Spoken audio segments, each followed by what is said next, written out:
Buenos días, nos da gusto llevar hasta sus hogares a través de este programa de televisión cristiana, Vida Nueva para el Mundo, este mensaje titulado El falso cristianismo. Esta conferencia se titula El falso cristianismo y vamos a usar dos pasajes como nuestro fundamento teológico: Mateo 7, 21 al 23 y Primera de Juan capítulo 2, 18 al 19. Vamos a leerlos y a continuación a proceder a desarrollar nuestra conferencia.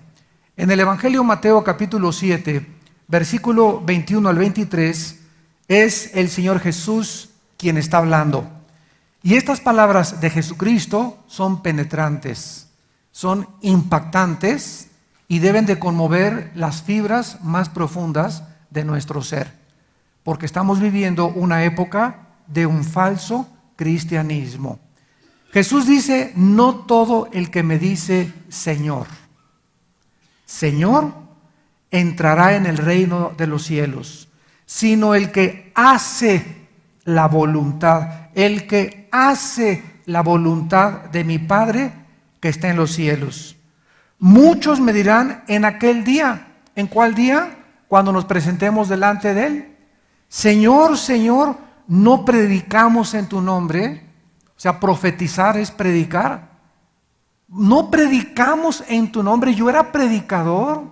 Muchos van a decir: yo era pastor, o yo era misionero, o yo di estudios bíblicos, y en tu nombre eché fuera demonios. Yo tenía, y los demonios, cuando yo los quise echar, se salieron, Señor. Y además en tu nombre también, en tu nombre, cuando hacía milagros, decía yo, es para la gloria de Jesús, los milagros que está haciendo Dios a través de mi vida. Y entonces les declararé: nunca los conocí. O sea, ¿quiénes son ustedes? ¿De dónde salieron? ¿Quién los invocó? Yo no los conozco, porque yo conozco a mis ovejas. Y como dice 2 Timoteo 2:19, conoce Dios a los que son suyos.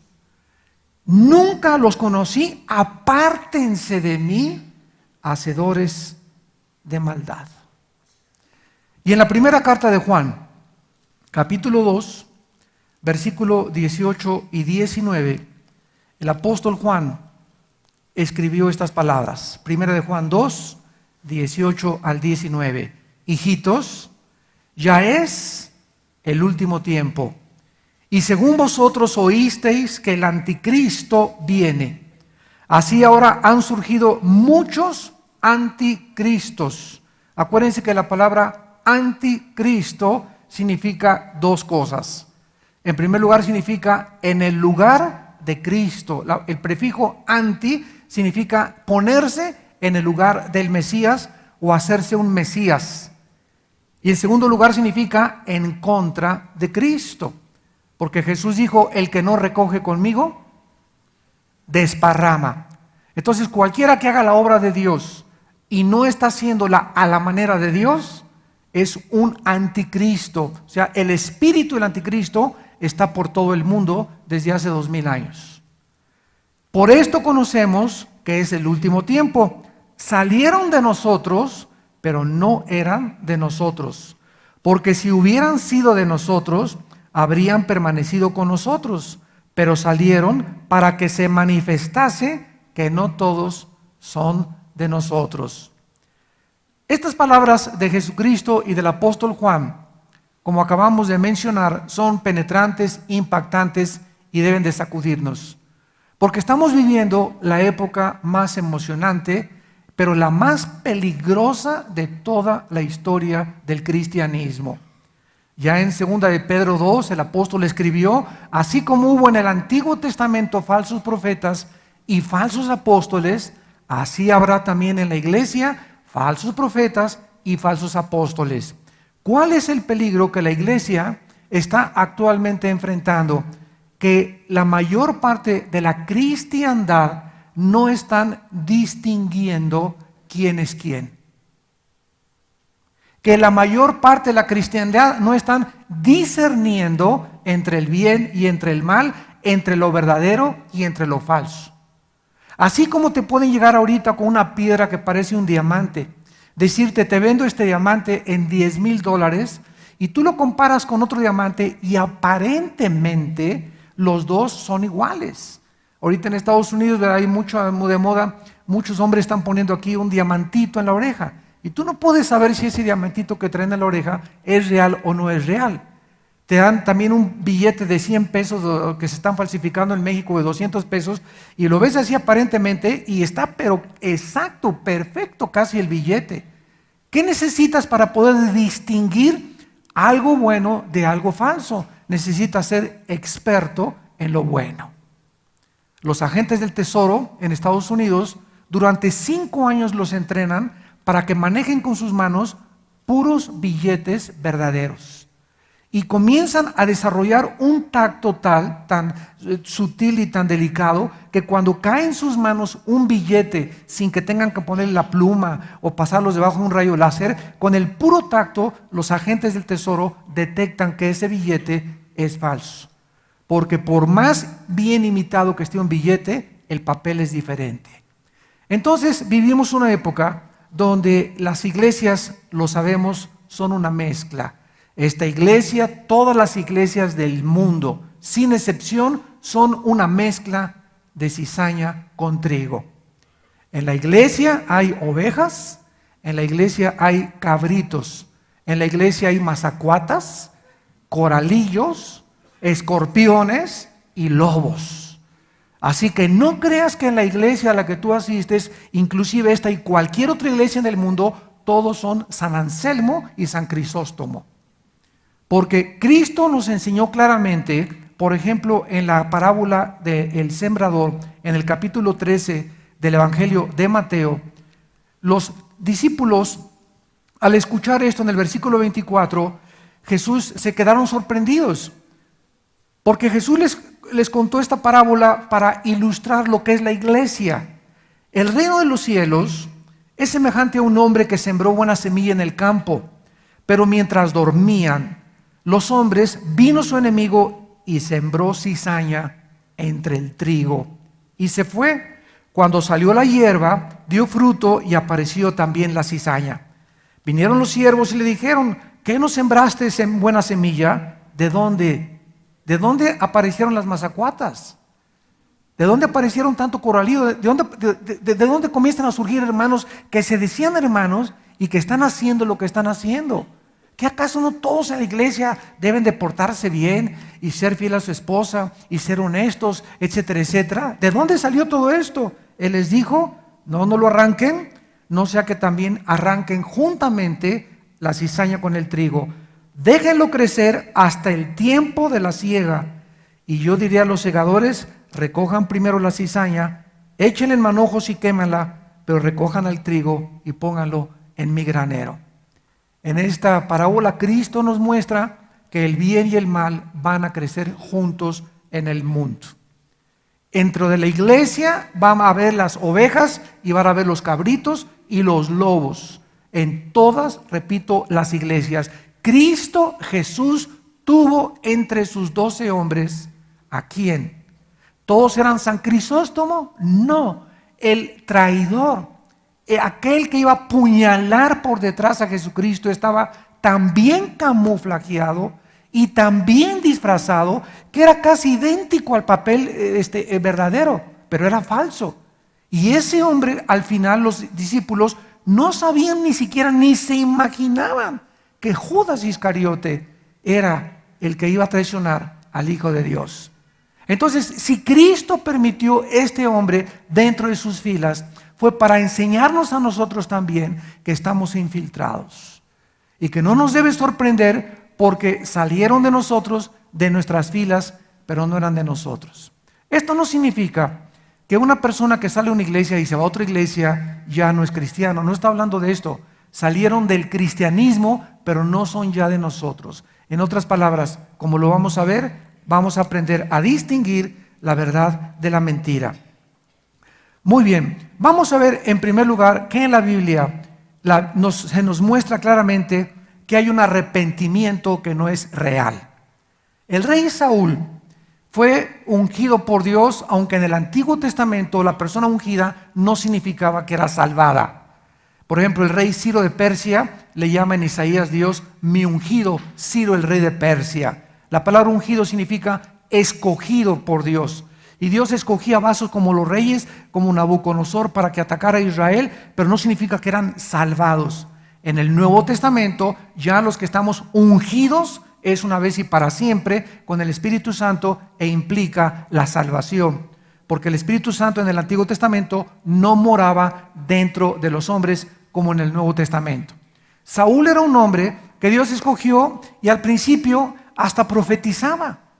Y Saúl entre los hombres comenzó a profetizar, pero cuando comenzaron los celos y la envidia y la amargura, el resentimiento de no perdonar, comenzó a inundar el corazón de Saúl y se levantó en enemigo de Dios al comenzar a perseguir al ungido de Dios, que era el rey David. Tenemos el ejemplo también de Herodes. Herodes era un rey que le encantaba ir a la iglesia el domingo. Le encantaba escuchar, predicar a Juan el Bautista. Y cuando Juan el Bautista predicaba, por favor tráiganlo y que me dé una conferencia, quiero estudiar estudio bíblico. Me encanta oír la palabra de Dios de Juan el Bautista. Cualquiera podría decir, bueno, Herodes ya se convirtió. Sin embargo, ¿qué pasó? Cuando el día de su cumpleaños le pasan por ahí a una muchacha, su sobrina, ¿verdad? Bailándole los 7 velos, y este hombre con 3 o 4 de tequila reposado gimador se puso hasta atrás y quiere esa muchacha, y entonces le dice la esposa, ¿verdad? Pues la amante mata al Bautista y corta de la cabeza y tendrás a mi hija. ¿Y qué hizo Herodes? Pues se fue, ¿verdad?, detrás de esta mujer. Judas Iscariote, ya lo vimos claramente, durante 3 años desayunó con Cristo, caminó con Cristo, viajó con Cristo, comió con Cristo, cenó con Cristo durante 3 años y medio, y finalmente nunca en su corazón se decidió seguir a Cristo. O sea, ¿por qué Judas se unió al grupo de Cristo? Porque estaba tratando de obtener de Cristo un beneficio. Jesús dijo, pues si él es el rey de los judíos, cuando lo hagan rey, a mí me hace secretario de gobernación. O cuando a mí me hagan rey, ¿verdad?, me hace el ministro secretario de Hacienda. O sea, los motivos eran el dinero. La raíz de todos los males es el amor al dinero. Y finalmente Judas traiciona a Jesucristo. En la segunda carta a los Corintios, capítulo 7, segunda de Corintios, capítulo 7, versículos del 9 al 10, la Biblia nos explica la diferencia entre el remordimiento y el arrepentimiento. Porque la Biblia dice que Judas se arrepintió, ¿verdad? Han leído ese versículo. Sin embargo, esa palabra significa le remordió la conciencia nada más. Como muchas personas que mató a su familia y mató a su esposa y a sus hijos, y arrepentido se voló la tapa craneana de los sesos. Bueno, si hubiera estado arrepentido, no se hubiera suicidado. Porque tanto Judas como Pedro, los dos cometieron el pecado de alta traición. Judas traiciona a Cristo, Pedro lo niega. Los dos eran culpables delante de Dios. ¿Qué fue la diferencia entre Judas y el apóstol Pedro? Que si Judas se hubiera arrepentido según Dios, como lo vamos a ver, no se hubiera suicidado, porque hubiera creído que hay perdón en la sangre de Cristo. Y las monedas no las hubiera arrojado en los pies de los sacerdotes. O sea, cuando arrojó las monedas en los pies de los sacerdotes, creyó que los sacerdotes eran los que lo podían perdonar, cuando Cristo durante 3 años y medio predicó que Él era el Salvador. Pero Pedro, al contrario de Judas, y pecó igual que Judas, lloró amargamente y se arrepintió de su pecado. Cristo resucita, se le aparece a Pedro, lo restaura y lo nombra, ¿verdad?, aquel que abriría las puertas de la iglesia en Pentecostés. En 2 Corintios capítulo 7, versículos 9 y 10, el apóstol Pablo dice: ahora me gozo escribiéndole a esta iglesia, no porque hayáis sido contristados, sino porque fueron contristados para arrepentimiento, porque habéis sido contristados según Dios, para que ninguna pérdida padecieran por nuestra parte. Porque la tristeza que es según Dios, acuérdense aquí la diferencia, hay tristeza que viene de la carne. Hay tristeza y dolor que viene de la carne. Hay una misericordia que no es santa. Hay una humildad que no es santa. Hay una tristeza que no la produce Dios. La produce tu pecado y te dolió lo que hiciste, pero no te dolió según Dios. Tú no estás arrepentido con Dios, sino por lo que te va a pasar y por lo que vas a pagar por lo que hiciste. Pero tú no estás arrepentido, ni tu tristeza es porque hayas ofendido a Dios o porque tengas temor de Dios. La tristeza que es según Dios produce arrepentimiento para salvación. Pero la tristeza de que no hay que arrepentirse, pero la tristeza del mundo produce muerte. Entonces vemos pues que hay dos tipos de tristeza y dos maneras de lamentarse. Hay una persona que llega y me dice su esposa: oiga, pues mi esposo, ¿verdad? Ya anda con la amante. A ver, venga don Pancho, usted anda por ahí en adulterio, pues vamos a tratar con su vida. Sí, hermano, sí, etcétera, etcétera. Ella, mi esposa, me quiere dejar y mis hijos también y bla, bla, bla. Le decimos en México lágrimas de cocodrilo. De la boca para afuera. Y cualquiera lo viera, ¿verdad? No, don Pancho estaba así y compungido y pobrecito, etcétera, etcétera. Pero pasan 2, 3 semanas y él no ha dejado a su amante. Él sigue con su pecado. Entonces esa tristeza aparente que tuvo don Pancho no era según Dios. A él no le dolió: Señor, he pecado contra ti, como dijo David en el Salmo 51 y en el Salmo 32. Padre, contra ti he pecado, Señor, he hecho lo malo delante de mis ojos. Lávame, purifícame con el hisopo y seré más blanco que la nieve. Ese es el verdadero arrepentimiento. Hay un falso arrepentimiento de acuerdo a la Biblia. Número 2, hay una fe que no es real. Hechos capítulo 8. Hay una fe que no es real. En este pasaje de Hechos capítulo 8, versículo 9 al 13, encontramos a un brujo, a un mago. Hechos capítulo 8, versículo del 9 al 13, que dice en el versículo 9 que se llamaba Simón y ejercía la magia, la brujería en aquella ciudad y engañaba a la gente de Samaria haciéndose pasar por algún grande. O sea, yo tengo muchos poderes. A todo el mundo lo estaba oyendo, desde el más pequeño hasta el más grande, y todo el mundo decía: este es el gran poder de Dios. Y le estaban atentos, porque con sus artes mágicas les había engañado mucho tiempo. Pero cuando creyeron a Felipe, que anunciaba el evangelio del reino de Dios, y el nombre de Jesucristo, se bautizaron hombres y mujeres. Y dice la Biblia: también creyó. Y aquí podríamos asumir al leer esto que Simón el mago se había arrepentido, ¿verdad? También creyó Simón mismo y se bautizó el sinvergüenza todavía. Hasta agua le fueron a echar.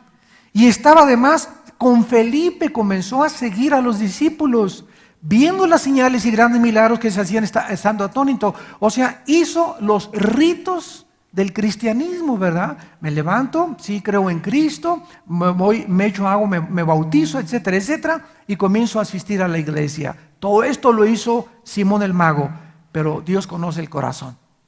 Entonces veamos en este caso, en el versículo del 18 en adelante, dice el versículo 18: cuando vio Simón que por la imposición de las manos de los apóstoles se daba el Espíritu Santo, les ofreció dinero. Y recordemos que con Dios no se negocia. ¿Cuántas veces estamos oyendo en la televisión, en mensajes y todo, verdad? Pues haz un pacto con Dios y te va a dar tanto de dinero, o te va a ir bien. O mándame tal dinero y te va a ir bien. Ahora, antes que yo me viniera aquí a México, en la televisión vi a un predicador muy famoso que ahora está vendiendo chales, talides, hebreos, y te dice: cuando tú recibas este talid, si mandas $100, el poder de Dios vendrá sobre tu vida. ¿Saben cómo se llama esto? Se llama brujería. Hay otro que dijo, me voy a quitar, y esto es en la iglesia de las más grandes que hay en Estados Unidos, de personas que son con mucha reputación. Se quitó su saco, muchos dicen, caray, ¿es posible esto? Esto es lo que está pasando. Y la gente se lo está comiendo, lo está tragando, sin distinguir qué es la verdad y la mentira. Se quita el saco este predicador y le dice a una persona, ¿quién cree que el poder de Dios es de mi vida? Yo, y se levanta. A ver, pásele usted para acá, este joven, y pasa el muchacho, y se quita el saco el predicador, se lo pone al predicador y le dice, cuando cuentes 3, mi poder te lo voy a transferir a tu vida.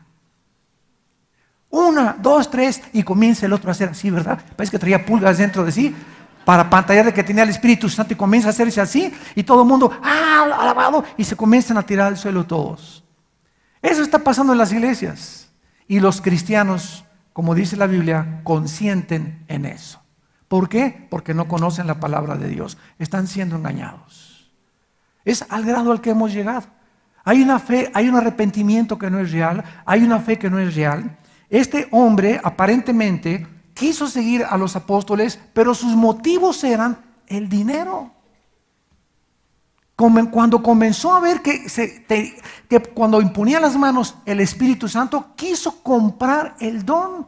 Y dice el versículo 20, entonces Pedro, y escúchenme esto, predicadores que lo escuchan y pastores que me escuchan por toda Latinoamérica. Escuchen esto aunque no me inviten a su iglesia. Entonces Pedro le dijo, tu dinero perezca contigo porque has pensado que el don de Dios se obtiene con dinero. Cuidado con ustedes, cuidado hombres de Dios, cuidado cristianos, cuando ustedes quieren con dinero comprar algo de Dios. Pedro y Juan en Hechos capítulo 3 llegaron al templo y le dijeron al ciego, no tenemos oro ni plata, mas lo que tenemos te damos. En el nombre de Jesús Nazaret, párate. No le dijeron, haz un pacto con Dios. O te mando este chalito y póntelo arriba y te vas a comenzar a parar. O te mando este pañuelo que está ungido por el Espíritu Santo, por el Padre, por la Virgen del Socorro y la Macarena. Y te lo pones el pañuelito ungido y aquí está a $10 el pañuelito ungido. O mande $25 y les mando esto a través de la brujería. La brujería ha entrado a la iglesia. Pero ¿cómo puede entrar la brujería a la iglesia? Entra de diferentes formas. En Gálatas capítulo 5, Pablo le dice a la iglesia de Galacia, ¿quién os fascinó? Y la palabra fascinar, búscala, es hechizar. Gálatas 5, versículo 1. La iglesia de Galacia estaba hechizada en el legalismo. Hay iglesias tan legalistas, porque siempre se transmite a través del pastor el espíritu de la gente, que comienzan a enseñar, no pongas árbol de Navidad, no pongas esferas, no hagas esto, no hagas el otro, y ya vamos a celebrar el sábado también, y vamos por aquí, por allá, y comienzan con las cosas legalistas, y comienzan a ponerle cargas a la gente, más pesadas que las que pueden poner, y entonces la gente se vuelve legalista, y los espíritus inmundos entran cuando nosotros violamos la palabra de Dios. Ahora está entrando a través del engaño, los falsos milagros, el espíritu de brujería a las iglesias. Dice en Santiago capítulo 2, versículo 17, Santiago 2, 17, la fe, si no tiene obras, es muerta en sí misma. Y vamos a ver las obras de la fe. Y dice el versículo 19, ¿tú crees que Dios es uno? Yo le podría poner aquí, ¿verdad? Si el diablo no es ateo. Una persona me dijo, yo creo en Dios. Le dije, si el diablo no es ateo, el diablo también cree en Dios. El ateísmo no es el problema. La pregunta es, ¿en qué Dios crees tú? ¿Tú crees en Dios? Dice la Biblia, bien haces, también los demonios creen. Y te ganan porque además tiemblan ante Dios. Cuando Jesús entró a la sinagoga en capítulo 4 de Lucas, ¿quiénes fueron los primeros que lo reconocieron en la sinagoga a Jesús? Los demonios. Sabemos quién eres tú, el Hijo de Dios, y vienes a atormentarnos antes de tiempo. Ellos confesaron que Él era el Hijo de Dios, sabían que Él era el Hijo de Dios. Entonces no basta con decir Jesús es el Hijo de Dios y me persino en el nombre del Padre, Hijo y del Espíritu Santo y saco mi estampita de Santadeo. No bastan estas cosas para poder llamarse cristiano. Dice el versículo 26, porque como el cuerpo sin espíritu está muerto, la fe sin obras también está muerta. Esta fe es la fe de los demonios. La fe que dice creo, pero no hace. Un ejemplo, dice Efesios 5, maridos, amen a vuestras mujeres, como Cristo amó la iglesia. Yo voy a la iglesia, soy diácono, o canto, o no sé, tengo algún puesto, pero en mi vida privada, ¿amo a mi esposa? Porque el hogar es el gimnasio del cristianismo. En el hogar es donde Dios nos entrena. No en la iglesia, en el hogar es el gimnasio de Dios. ¿Cómo trato a mi esposa? ¿Cómo trato a mis hijos? Mi negocio, soy honesto en mi negocio, soy íntegro en mis negocios, estoy abierto en mis negocios, pago mis impuestos en mis negocios, estoy abierto delante de Dios. Si yo digo algo y no hago lo que yo creo, me comienzo a desintegrar. Y los psicólogos tienen una palabra muy interesante que se llama múltiples personalidades o desórdenes de personalidades múltiples. Cuando una persona comienza a llamársele psicológicamente esquizofrénica. La palabra esquizofrenia significa mente dividida en el griego. Esquizofrenos, mente dividida. Esta persona tiene una mente en la iglesia y en la iglesia camina como San Crisóstomo. Y llega como San Crisóstomo y saliendo de la iglesia le dice a la esposa, métase al carro, me la surto. O llega y explota a sus trabajadores en su compañía y les roba y no les paga lo que debe de pagarles. O comienza a hacer cosas que, ¿verdad? Es adicto a la pornografía, pero dice que es cristiano. Es una persona que dice algo, sin embargo, no hace lo que él dice. No tiene, en tercer lugar vemos que no hay convicciones. Hay una fe que no tiene convicciones. Y si no tienes convicciones, no puedes llamarte cristiano. Porque si tú tienes convicciones, vives lo que tú crees. Como es en su corazón, dicen Proverbios, así es él también. En tercer lugar, hay una consagración que no es real. La vida y carácter externa de Judas Iscariote debieron ser irreprochables, por cuanto ninguno de los discípulos en 3 años y medio se percató ni sospecharon que ya robaba de la bolsa. Él era el tesorero y que planeó la traición de su maestro. En el Evangelio de Juan capítulo 12, versículo 4 al 6. Y dijo uno de sus discípulos, Judas Iscariote, hijo de Simón, el que le había de entregar, ¿por qué no fue este perfume vendido por 300 denarios y dado a los pobres? Pero esto dijo, no porque se cuidara de los pobres, sino porque era ladrón. Y teniendo la bolsa, sustraía de lo que se echaba en ella. Mientras Judas, todavía Jesús le encarga la bolsa y lo nombra el tesorero. Y nunca se hubieran imaginado los discípulos que el tesorero estaba diciendo, vénganos a tu reino. Echándose, ¿verdad?, lo que le echaban a la bolsa. Ya era ladrón, o sea, nunca Judas tuvo un corazón recto para con Dios. ¿Por qué no lo tuvo? Lo dice el capítulo 17 del mismo Evangelio de Juan. Dice Juan 17, versículo 12, cuando estaba con ellos, es Jesús hablando, en el mundo, yo los guardaba en tu nombre a los que me diste, y yo los guardé, y ninguno de ellos se perdió, sino el hijo de perdición, para que la escritura se cumpliera. Judas nunca fue salvo. Dicen 2 de Pedro 2, 24 y 25, les aconteció lo que el perro y lo que al puerco. El perro se regresa a su vómito. Cuando el perro vomita lo que se come, se regresa y se come lo que vomitó. Y la puerca la lavas, le echas perfume, Chanel, y el puerquito está todo limpio y huele bonito, y regresa otra vez al lodo de donde fue sacado. ¿Por qué el perro regresa a su vómito y por qué el puerco regresa al lodo? Porque para que el perro deje de comerse lo que volvió, necesita cambiarse su naturaleza. Él es canino, los perros, esa es su naturaleza. Para que el puerco ya no regrese al lodo, necesita convertirse en hipopótamo, en jirafa o en perro, en algún otro animal. Porque la naturaleza de los puercos es esa. ¿Y qué es lo que está diciendo el Espíritu Santo? Que la gente que regresa a su vómito, regresan otra vez a hacer las mismas cosas porque su naturaleza nunca fue cambiada. Nunca recibieron la naturaleza divina de Dios. No fueron salvos. Nunca nacieron de nuevo. Salieron de nosotros, pero no eran de nosotros. Entonces no te sorprendas cuando tú oigas, oye, ¿te acuerdas de este hermano? Y esto y el otro, y ahora no sabes lo que hizo. No te sorprendas, porque la iglesia es una mezcla de cizaña y de trigo.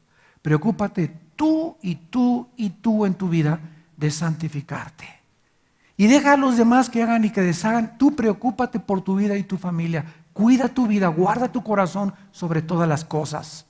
Y preocúpate por tu santificación para que lo laves con la sangre de Cristo todos los días y estés delante de Él sin tener nada de qué avergonzarte. Hay también oraciones que no son reales. En Mateo capítulo 6, versículo 5 y 7, dice la Biblia, y cuando ores, no seas como los hipócritas. Ellos aman orar en pie en las sinagogas y en las esquinas de las calles para ser vistos. ¿Cuántas personas o que se dicen cristianos oran para ser oídos? Señor de los cielos, altísimo, misericordioso Jehová todopoderoso, yo, tu sierva humilde y pobre, desventurada, vengo a ti, Señor, y bla, bla, bla, y les haces, y les oyes que le hablan así, y oran así, ¿verdad? Y cualquier que diría, cálmate, Madre Teresa. Pero lo hacen, pero no lo hacen por Dios, lo hacen porque en su corazón quieren que la gente los oiga y digan, qué espiritual es Santa Catarina. Si en tu corazón cuando tú oras es porque quieres que te oigan, tú estás orando falsamente. Por eso cuando te dicen en la comida, da las gracias, no veas a los demás y qué dirán, y yo no. Tú oras y no te importa, tú le oras a Dios y tú díselo a Dios lo que salga en tu corazón.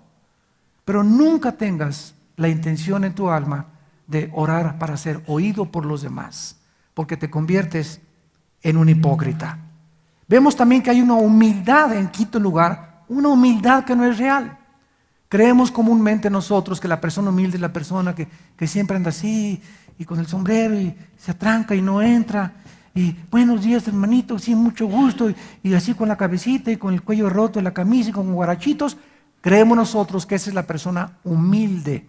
Sin embargo, la Biblia nos muestra claramente que la persona humilde no es la persona que aparenta humildad. Hay personas que no son mansas, son mensas. Entonces, la humildad significa depender diariamente de Dios. Apúntalo. La humildad no es la apariencia, sino la dependencia de Dios, lo que manifiesta la verdadera humildad. ¿Qué estamos nosotros diciendo? Hay personas que, vuelvo a repetir, son humildemente orgullosas. Una persona humilde es la persona que sabe que tiene que depender de Dios. Es la persona que se levanta en las mañanas y no se atreve a poner un pie fuera de su casa sin antes haber pasado un tiempo con oración, pidiendo por sus hijos, como Job pedía que no les pasara nada a sus hijos, que los guardara en las fiestas, que los guardara en la discoteca, que los guardara cuando salieran, que me guarde en el trabajo, que me guarde en el metro, que me guarde de secuestros, que me guarde de ataques, etcétera, etcétera, y pasar tiempo con Dios. ¿Por qué una persona humilde hace eso? Porque reconoce que ella no es suficiente para enfrentarse al mundo de lobos. Si aquí en la iglesia hay mazacuatas y coralillos, el mundo está lleno de alacranes y de lobos. Y Jesús los dijo, los envío como ovejas en medio de lobos. Entonces, una persona humilde es la persona que reconoce que depende de Dios. Se acuesta en la noche y regresa con la palabra, comienza a orar porque sabe su necesidad de Dios. ¿Qué es lo contrario de humildad? Orgullo. ¿Quién es una persona orgullosa? La que se levanta en la mañana y no te necesito ahora. El Señor, sí, ahí en el camino, como a las 11 me acuerdo de ti, un versículo, 2 versículos voy a leer, y así pasan 2 o 3 días. Y esa persona, por su orgullo de creer que ella puede ser padre, puede ser madre, puede ser hijo, puede ser empleado, no necesita a Dios, vive como vive, porque esa persona no cree que necesita a Dios. Esa es la persona orgullosa.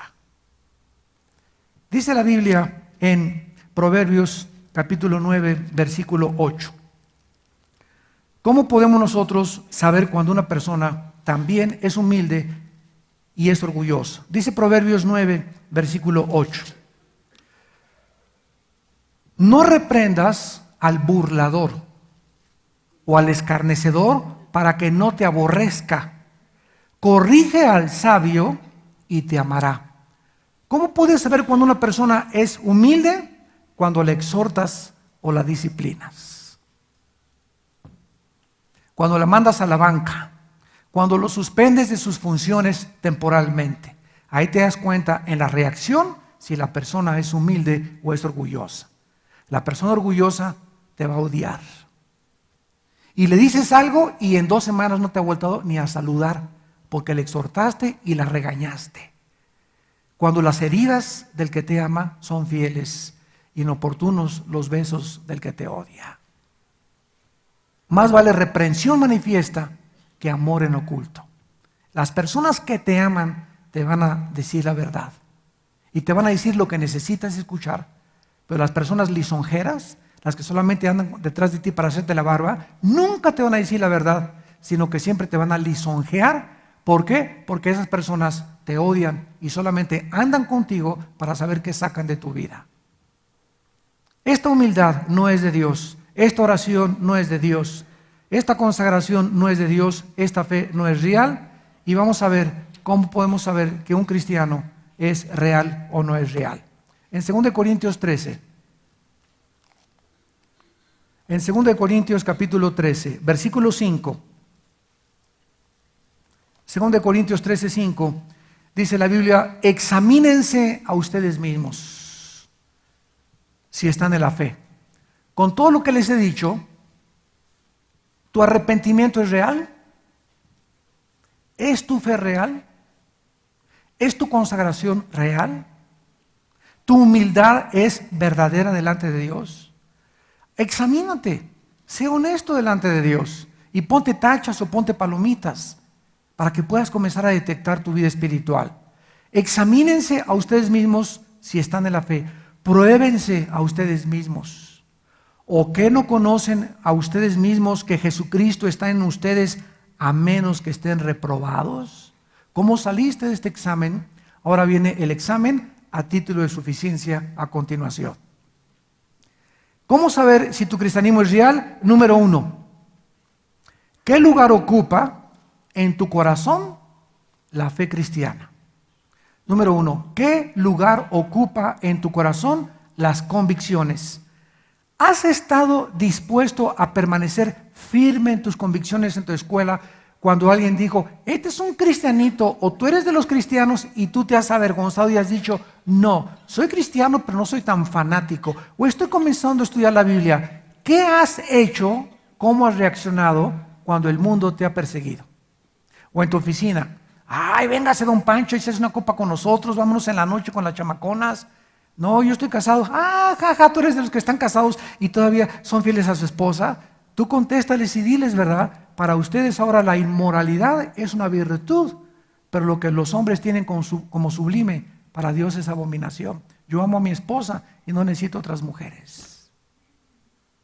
Asústame. ¿Cómo contestas cuando te enfrentas a esta situación?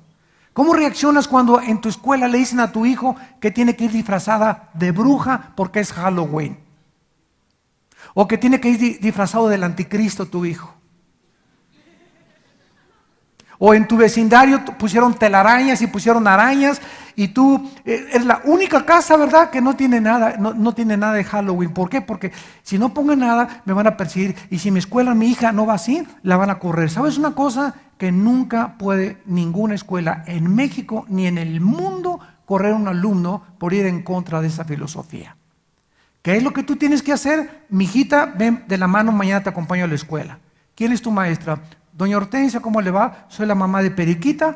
Quiero decirle, ¿verdad?, que nosotros somos cristianos. Mañana es Halloween. Mañana mi hija no va a venir disfrazada ni de bruja, ni del anticristo, mi hijo tampoco, ni de diablo, ni de demonio, ni va a traer arañas, ni vamos a venir con vampiros, ni con una escoba, mucho menos, porque somos cristianos. Y Halloween es una fiesta pagana totalmente dedicada a Satanás. Así que si usted quiere, mi hija le puede hacer un trabajo extra que no esté relacionado con Halloween, pero mi hija no va a venir ni va a celebrar Halloween. ¿Sabes qué se llama esto? Convicciones. ¿Tienes tú estas convicciones cristianas ya en tu vida? Ya estás totalmente, la palabra convicción viene de convencido.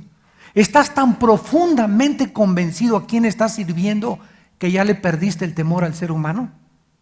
Como dice la Biblia, ¿por qué le temes miedo al hombre cuyo aliento está en su nariz? Confiad en Dios y no en el hombre. El hombre no te va a hacer nada. No tengas temor de la maestra, ni del maestro, ni de nadie. Ten temor de Dios. A Él sea vuestro temor siempre en toda tu vida. Dice en Efesios capítulo 5, para respaldar esta convicción, Efesios 5, versículos 6 al 11. Versículos 6 al 11. Nadie los engañe con palabras vanas, porque por estas cosas viene la ira de Dios sobre los hijos de desobediencia. No seáis pues partícipes con ellos, porque en otro tiempo erais tinieblas, mas ahora soy luz. Ahora eres luz. Ahora debes de alumbrar en lugar de meterte a la oscuridad donde la gente está escondida. Ahora hay que prenderles la lámpara y prenderles y decirles: aquí está la luz. Esto que ustedes están haciendo no es correcto. Esta es la luz, esta es la verdad. Para eso Dios nos salvó. Ahora somos luz en el Señor. Anden como hijos de luz. Versículo 10, comprobando lo que es agradable. Versículo 11, y no participen en las obras infructuosas de las tinieblas, sino más bien repréndelas. Tenemos que entender ahora que no podemos participar de las tinieblas, porque dice el dicho de Monterrey: tanto peca el que mata a la vaca como el que estira la pata. Es que, hermano, mi cuñada va a celebrar la primera comunión de mi sobrina y me invitaron a ser la madrina de ramos. ¿Y cómo puedo?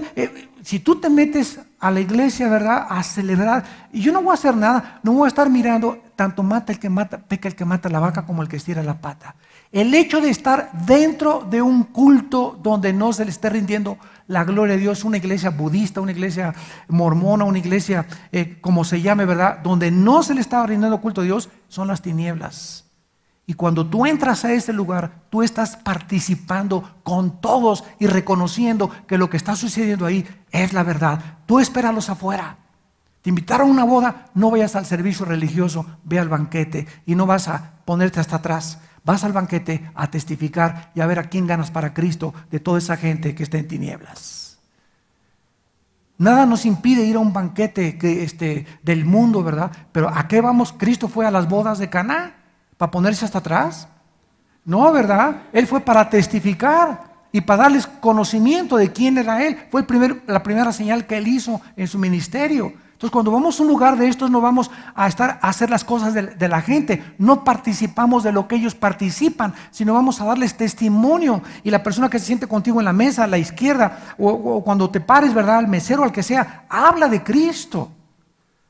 ¿Qué lugar ocupan las convicciones en tu corazón? Dice en Gálatas 1:10, fuimos llamados no solo a creer, sino a padecer por causa de su nombre. Entonces no te crees que seguir a Cristo es fácil. Te vas a poner en contra de mucha gente. Vas a ir en contra de tu familia, vas a ir en contra de tus amigos, pero tienes que demostrar convicciones. Y si no las tienes, ¿dónde está tu cristianismo? ¿O qué quieres ser mejor que tu maestro? En segundo lugar, ¿qué sentimientos tienes hacia el pecado? ¿Puedes ver al pecado como Dios lo ve? Como la causa de todo el sufrimiento que existe y de la muerte de su Hijo Jesucristo en el Calvario. La paga del pecado es la muerte. Una de las cosas que más me han impactado acerca del pecado, amados santos, es cuando leí hace muchos años Josué capítulo 7. En este capítulo 7 de Josué, Josué asalta una ciudad que se llama Ai, y de repente, con muy poquitos hombres creyendo, él después de la victoria de Jericó en el capítulo 6, que Dios estaba con ellos, los comienzan a diezmar y a devastar. Y Josué comienza a orar: Señor, ¿qué pasó? Tú nos has prometido que vamos a estar con nosotros, que ninguna arma forjada contra nosotros va a prosperar, que la justicia está a nuestro lado. ¿Por qué, Señor, nos estás fallando? Y Dios le contesta a Josué: ¿sabes una cosa, Josué? Hay pecado en el campamento. Hay pecado, no dijo en la casa de una familia. El pecado, dijo, se ha extendido en el campamento. Síganme con mucho cuidado. Encuentra, le dijo Dios a Josué, es la responsabilidad de los líderes, encuentra a la persona por la cual la maldición puede caer sobre todos ustedes. Por uno puede caer la maldición a todo el campamento. Total que hubo una serie de procedimientos y Josué descubre una familia con un hijo llamado Acán, que había robado cuando asaltaron Babilonia y conquistaron Babilonia, un manto babilónico y oro y 15 cosas, y las escondió debajo de su casa. Y la familia consintió en que escondiera y no lo delataron, no lo delataron. Entonces en ese momento Dios le dice a Josué algo que cuando yo lo leí me quedé así 2, 3 días orando y preguntándome: Señor, pero ¿cómo está esto? Saca a ese perverso y ejecútenlo. Ha perdido el derecho de seguir viviendo. Y Dios dice: él y su familia. Y yo le preguntaba a Dios: Señor, pero ¿por qué justos por pecadores? ¿Por qué la familia si la familia no fueron ladrones? Y a través del tiempo y del estudio de la palabra y de la meditación y la oración pude entender lo que el pecado hace a los ojos de Dios.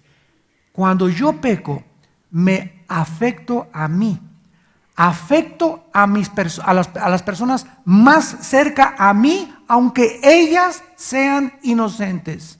Por ser mi esposa y por ser mis hijos, mis pecados afectan a mi familia, lo quiera yo o no lo quiera yo entender. Así que cuando tú pecas, no estás pecando tú solo, estás jalando contigo a mucha gente. Y cuando infectas a tu familia infecta a otras personas. Y cuando la iglesia se conoce que hay un pecado bien abierto y conocido y no se saca ese jitomate podrido para evitar la contaminación, Dios maldice y Dios juzga a los líderes. Porque la iglesia queda bajo la maldición de Dios. El pecado contamina espiritualmente a todos los seres humanos. Cuando tú ves el pecado como Dios lo ve, ya no juegas con el pecado. Ya te das cuenta que cuando yo peco voy a amolar a mi esposa y voy a amolar a mis hijos, y después la gente va a decir: pobre familia. Sí, no pobre familia, pobre de este hombre que fue el que pecó, porque él hizo lo que está haciendo, y esa es la consecuencia de todos aquellos que siguen a Satanás y que se desvían totalmente y que se burlan de Dios, afectan a su familia y hunden a su familia junto con ellos. Y después viene la misericordia, que no es santa. Ahí, es que es falta de misericordia. Esa no es falta de misericordia. ¿Te imaginas a Cristo llamarle: oye, ¿por qué agarraste un chicote? Y que lo retraten en ese momento con el chicote a Cristo, sacando y tumbando las mesas de los templos que hubieran puesto en los periódicos actualmente o en las revistas. Ese hombre no tiene misericordia. ¿Cuántos ateos nos han atacado precisamente por estos pasajes como el de Josué 7, diciendo que Dios no tuvo misericordia de Acán y su familia? ¿Por qué dicen eso? Porque ellos no saben que en Romanos capítulo 11, la Biblia dice: mirad la bondad y la severidad de Dios. Porque la gente solamente quiere un Dios bueno, bonito, dulce, chilín, con palomitas, y nunca castigar negada, y todos nos vamos a salvar. Y Él es muy bueno. Nunca me vas a castigar, ¿verdad, Señor? Ese es el concepto equivocado que la gente tiene. Pero Dios se le olvida, Romanos 1:18, la ira de Dios se manifiesta contra toda impiedad e injusticia.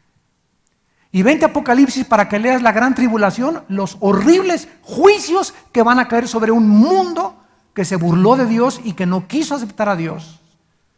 Entonces Dios es bondad y Dios es amor y Dios es misericordia y lo externó en el Calvario. Pero Dios es justicia. Y Dios tiene que castigar el pecado. Y si Dios castigó el pecado en su Hijo Jesucristo, ¿tú crees que tú te vas a escapar? ¿Crees que si Él no perdonó a su Hijo, tú vas a ser libre de condenación? Te equivocas. Tu corazón engañoso te desvía de la verdad de Dios. ¿Saben una cosa? Que cuando una persona peca y la persona no confiesa su pecado, inmediatamente su conciencia se apaga. La conciencia se apaga por la falta de arrepentimiento. Y cuando apagas la conciencia, pierdes la brújula. Porque cuando pecas y no te arrepientes, el próximo pecado es mucho más grande que el pecado que habías cometido. Hagan de cuenta que es como una bola de nieve que comienza a descender y mientras más va descendiendo por la montaña, más grande se va haciendo. Así es el pecado. Cuando ese pecadito chiquito no lo confesaste, lo que sigue va a ser más grande y vas a ser un monstruo dentro de tu vida. El pecado es como un monstruo que comenzamos a alimentar y comienza a crecer entre nosotros y nos acaba devorando. Y luego devoramos a la esposa y devoramos a los hijos y comenzamos a envenenar a toda la gente a nuestro alrededor. Eso es lo que hace el pecado. ¿Cómo consideras tú el pecado en tu vida? ¿Lo echas para afuera inmediatamente? Diario antes de acostarte, ¿tienes algo de qué arrepentirte? El verdadero cristiano mira el pecado como la causa de todas las desgracias y las miserias que hay en el mundo, como la mancha que ha ensombrecido la creación y como la maldición que está haciendo que toda la creación gima a uno y esté con dolores de parto. El verdadero cristiano sabe muy bien lo que es el pecado. ¿Cómo consideras tú el pecado? ¿Lo tomas a la ligera? ¿Pecas, como dicen proverbios, como si te comes una concha y te la remojas y te la metes a la boca y dices, no he pecado? ¿Ves una película pornográfica como nada y después de ver la pornografía no hay algo que te ponga, que te tire al suelo a llorar? Señor, yo no quiero seguir, esas imágenes me van a seguir llegando y me van a seguir llegando y va a manchar mi matrimonio y honroso sea el matrimonio sin mancilla, sin mancha, pero a los adúlteros y a los fornicarios Dios los va a juzgar. ¿Cómo puede bendecir Dios tu casa y tu matrimonio si hay pornografía en tu mente y en tu corazón? ¿Cómo reaccionas ante estos pecados? ¿Te duelen? ¿Lloras? Señor, ya no aguanto. Pastores, oren por favor por mi vida. Yo no quiero seguir en esta vida ya de desgracia y infectándome, pero me doy cuenta que soy adicto a esto y soy adicto a aquello. Y para eso es la iglesia, para poder ayudarlos como un hospital a los enfermos. Y Jesús vino por los enfermos. Pero no tomes el pecado a la ligera. No te burles de Dios, ni creas que porque tú sigues pecando y no te pasa nada, Dios no te ha tomado en cuenta. Dios conoce perfectamente bien a sus ovejas y conoce nuestras obras. En tercer lugar, ¿qué sentimientos tienes hacia Cristo? Número 3, ¿qué sentimientos tienes hacia Cristo? ¿Cristo es solamente tu Salvador o también es tu Señor? Porque Cristo es mi Salvador. ¿Saben lo que significa la palabra Señor? En el hebreo Adonai, en el griego Kurios, significa amo absoluto. Miren de dónde viene esta palabra en el hebreo y en el griego. Los romanos, cuando tenían un esclavo, agarraban al esclavo y le pegaban la oreja a una madera y con un clavo le traspasaban, le hacían un hoyo, le perforaban la oreja. Porque eso denotaba inmediatamente, cualquier persona que viera a una persona con la oreja perforada, era un esclavo. Muy bien, ese esclavo va a venir a mi casa, había amos buenos y había amos malos, como un sirviente, como un doméstico a mi casa. Y venía la persona a trabajar a casa del amo, y el amo que era bueno, ¿verdad? Le decía a la persona, bueno, te voy a tratar bien, como los cristianos debemos tratar bien, ¿verdad? A las personas que trabajan con nosotros. Entonces, esa persona que era esclava, el momento en que se casara, la esposa también era del amo. No significa que él iba a tener relaciones con ella o que se le iba a quitar, no, sino que era propiedad del amo. O sea, el amo podía hacer con ella lo que quisiera sin tocarla. Y cuando nacieron los hijos de esa pareja de esclavos, los hijos también eran del amo. O sea, el esclavo no tenía absolutamente nada. Y esta es la idea que Pablo dice cuando él habla, Pablo, siervo de Jesucristo. La palabra siervo, doulos, en el griego significa esclavo, sin tener derecho a nada. Cuando venimos a Cristo, Él nos salvó, pero venimos como sus esclavos. Padre, ahora mi esposa es tu esposa, mis hijos son prestados, son tuyos, Señor. Me los has dejado un poco de tiempo para lo que los eduque, pero te pertenecen a ti. Mi negocio no es mío, Señor, mi negocio es para producir para tu reino. Tú me das la cualidad y la inteligencia para poder administrarlo, pero todo mi negocio, ¿verdad?, es para ti, Señor. Dame lo suficiente para vivir, pero mi negocio es tuyo. Todo lo que haga, Señor, de palabra o de obra, todo hacerlo como para el Señor y no para los hombres. ¿Es Cristo tu Señor? ¿Realmente tú te sientes como una persona que le has dicho a Cristo, Señor, mi esposa, mis hijos, lo que tengo es mío? ¿Cómo puedes tú demostrar esto? ¿Qué sentimientos tienes hacia Él? ¿Qué es lo que haces que realmente demuestres que Cristo es tu Salvador? Cuando tú le robas a Dios, por ejemplo, a Cristo, ¿qué es lo que estás haciendo? No es que este dinero como Ananías y Zafira. Ananías y Zafira fue un matrimonio que se pusieron de acuerdo para traicionar a la iglesia donde ellos pertenecían. Y mintieron al Espíritu Santo y cayeron muertos, y el temor vino sobre todos cuando Dios vio que Dios estaba del lado de la iglesia y no conoce matrimonio impío. Y eso es lo que hace Dios siempre. Dios trae los juicios para que nosotros sepamos con quién está Dios. ¿De qué lado estás tú? ¿Del lado de las tinieblas o del lado de la verdad? En cuarto lugar, ¿qué fruto hay en tu vida? El fruto del Espíritu es amor, gozo, paz, benignidad, paciencia, longanimidad, dominio propio, etcétera, etcétera. Hace una semana estaba leyendo Filipenses 4, 6 y 7. Esto es precioso. Y dice así: por nada estén afanados. Me dio tanta paz, porque me di cuenta que está en imperativo en el original. O sea, es una orden. O sea, Armando, sí, Señor. Y ya estás estresado. Pero tú entiendes, Señor, mira las broncas que traigo alrededor mío. Tú no te puedes afanar. Por nada quiero, por nada, no puede haber ninguna circunstancia en tu vida que te afane. Sino que cuando comiences a tu corazón a hacer así, y tus pensamientos, y mañana si me muero, ¿qué pasará? Y si muero sin el seguro social, ¿qué pasará? Y si me corren de mi trabajo, ¿qué pasará? Cuando comiences a tener pensamientos y tu corazón se comienza a alterar por ellos, quiero decirte una cosa, lo entendí perfectamente bien, esto es precioso. Tú no tienes el poder de controlar ni tu imaginación ni tu corazón. Y esto lo descubrí porque yo muchas veces me he levantado a las 5:30, 6 de la mañana que me levanto, y antes de levantarme ya comienzo, ¿verdad?, con temores, y esto y el otro, y mi esposa, y mis hijos, y las iglesias, y estoy ahí en la cama con una bola de temores, con una bola de pensamientos negativos, bombardeándome, ¿verdad?, que ni me quiero poner la almohada, ¿verdad?, o tomarme 5 chochos y no volver a levantarme, ¿verdad? O Señor Padre, ven por nosotros en ese momento. O otros que hacen, ¿verdad?, recurren a un trago de whisky o una droga, pero nos sentimos enjaulados muchas veces, y es lo que se llama la depresión, ¿no es verdad?